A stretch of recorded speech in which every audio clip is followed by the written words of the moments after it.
జిల్లా తెలుగుదేశం పార్టీ కార్యాలయంలో జిల్లా పార్టీ అధ్యక్షుల వారు నిట్టెం రఘురాం గారు, అట్లాగే జిల్లా పార్టీ సెక్రటరీ వాసం ముని గారు ఆధ్వర్యంలో గణతంత్ర వేడుకలు ఘనంగా జరుపుకోవడం జరిగిపోయింది.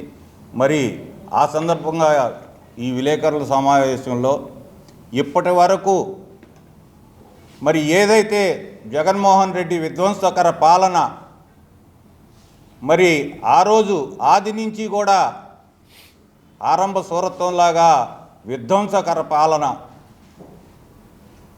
ఈ జగన్మోహన్ రెడ్డి పరిపాలన చేతగాక వ్యాపార వర్గాలని, వాణిజ్య వర్గాలని, అలాగే ఉద్యోగ వర్గాలని, రైతాంగాన్ని టోటల్గా యావత్ రాష్ట్రాన్ని కూడా అధోగతి పాలు చేశాడు. ఇంత దుర్మార్గపు పరిపాలన గత 75 సంవత్సరాల్లో ఏ రాష్ట్రంలో కూడా ఎవరిని ఇటువంటి వ్యక్తిని చూడలేదు అని చెప్పి ఇవాళ ప్రతి వ్యక్తి కూడా ముక్కును వేలేసుకుంటున్నాడంటే, ఇవాళ నేను చెబుతా ఉన్నాడు ఆనందంగా దిగిపోతాను అని. ఇతను దిగిపోవసల్లా, ఇతన్ని ప్రజలే దింపేస్తారు.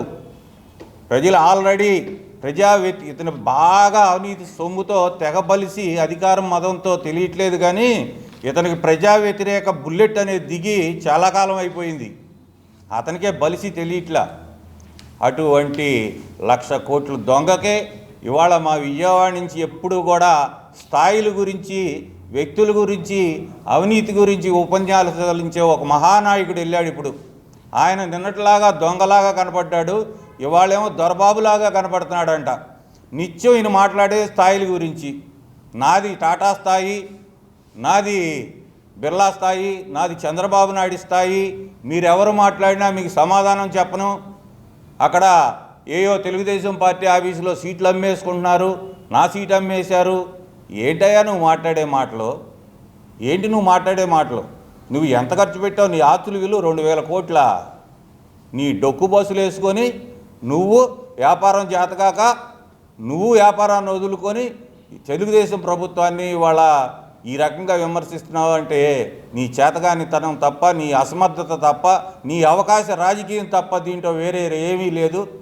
నీ స్థాయి ఏంటో రాబోయే ఎన్నికల్లో ప్రజలే తేలుస్తారు. ఎవరి స్థాయిలు నిర్ణయించేది ప్రజలే, కానీ ఎవరి స్థాయి వాళ్ళు మాట్లాడుకుంటే పెరగదు, తరగదు. నువ్వు ఇవాళ నీ స్థాయి ఏంటో, నీకు 2 సార్లు పార్లమెంటుగా అవకాశం ఇచ్చినాక నీకు పరిచయాలు ఏంటో అవి అడ్డం పెట్టుకుని అంతా ఇది నా బలుపు అనుకుంటే కష్టం. ఇది నీ బలహీనత, అది నీ బలుపు కాదు, వాపు మాత్రమే.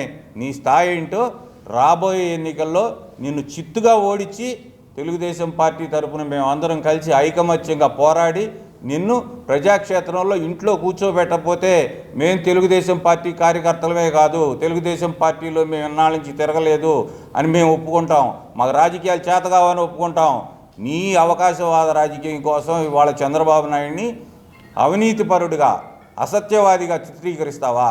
నిన్నటిదాకా ఏం చెప్పావా నువ్వు? అవినీతి పరులకు తప్ప తెలుగుదేశం పార్టీలో అవినీతి పరులకు స్థానం లేదని చెప్పావు.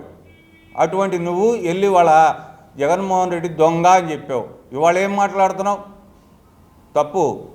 ఇటువంటి రాజకీయాల్లో వెళ్ళిపోయావు. నీ అవసరం కోసం వెళ్ళిపో, తప్పలేదు. నీ అవకాశం కోసం ప్రయత్నం చేసుకో, అంతే తప్ప ఇవాళ అసత్య ఆరోపణలు చేస్తూ, అవినీతి ఆరోపణలు చేస్తూ, అధినాయకత్వం పట్ల చులకన భావంతో మాట్లాడి, నువ్వు మాట్లాడితే ఏదో వాళ్ళు చులకన అయిపోతారు అనుకుంటే నీ మొహాన నువ్వు ఉమ్మేసుకున్నట్టే. తెలుగుదేశం పార్టీ నుంచి వెళ్ళిపోయిన రోజే నీ స్థాయి పడిపోయింది కేసినేని, అది గుర్తుపెట్టుకో. ఏదైనా కూడా గౌరవంగా మాట్లాడితే గౌరవం ఉంటుంది. గౌరవప్రద రాజకీయాలు చేస్తే నిలిచిపోతావు తప్ప జిల్లాలో, లేకపోతే చరిత్రహీనుడిగా ఎంతోమంది పోయారు, ఆ చరిత్రహీనులుగా ఒకటిగా మిగిలిపోతావు అని చెప్పి హెచ్చరిస్తూ, ఇప్పటికైనా నోరు అదుపులో పెట్టుకొని అధినాయకత్వం పట్ల జాగ్రత్తగా మాట్లాడపోతే నిన్ను క్షేత్రస్థాయిలో కూడా నువ్వు దానికి తగిన మూల్యం అనుభవిస్తావని చెప్పి తెలియజేసుకుంటా ఉన్నాను. మా అధ్యక్షుల వారు నిట్టెం రఘురాం గారి అధ్యక్షతన జరిగినటువంటి ఈ యొక్క 75వ గణతంత్ర దినోత్సవం ఇచ్చేసిన అందరికీ కూడా నమస్కారాలు తెలియజేస్తా ఉన్నాను. మరి జగన్మోహన్ రెడ్డి గారి విధ్వంసకర పరిపాలన 4 సంవత్సరాల నెలలుగా చూస్తూ ఉన్నాం. ఆయన ముఖ్యమంత్రి అయిన మొదటి రోజు నుంచే మరి ప్రజావేదిక కూల్చివేత దగ్గర నుంచి అనేక రకాలుగా ఈ రాష్ట్రాన్ని అధోగతి పట్టించిన జగన్మోహన్ రెడ్డిని తిరిగి పంపించడం కోసం ప్రజలందరూ కూడా సిద్ధంగా ఉన్నారు.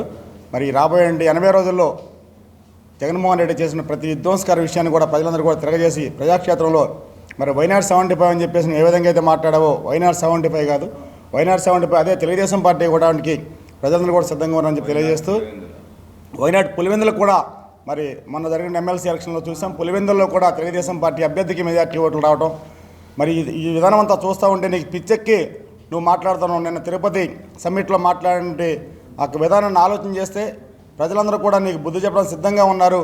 నువ్వు దిగిపోవడానికి సిద్ధంగా ఉన్నా అని చెప్తా ఉన్నావు. దిగిపోతానంటే కుదరదు. ఈ రాష్ట్రాన్ని ఈ ప్రజల సొమ్ము దోచుకుంటే సొమ్మునందరూ కూడా తిరిగి కక్కించడం కోసం మరి తెలుగుదేశం పార్టీ సిద్ధంగా ఉంది. నీ యొక్క పాస్పోర్ట్ని కూడా సీజ్ చేయాలని చెప్పేసి మరి మేము డిమాండ్ చేస్తూ ఉన్నాం. అంటే ప్రజలు ఓడించిన తర్వాత, ప్రజాక్షేత్రం ఓడిపోయిన తర్వాత నువ్వు విదేశాలు పారిపోయి అక్కడ దాక్కొని అవినీతి సొమ్మునంతా కూడా అవినీతి సొమ్ముతో నువ్వు ఎంజాయ్ చేయాలని చూస్తూ ఉన్నావు. కాబట్టి తక్షణమే నీ యొక్క పాస్పోర్ట్ని రద్దు చేయాలని చెప్పి డిమాండ్ చేస్తూ రాబోయే ఎన్నికల్లో తెలుగుదేశం పార్టీ విజయం కోసం అందరం కూడా కలిసి పనిచేస్తామని తెలియజేస్తూ సెలవు తీసుకుంటా ఉన్నాను.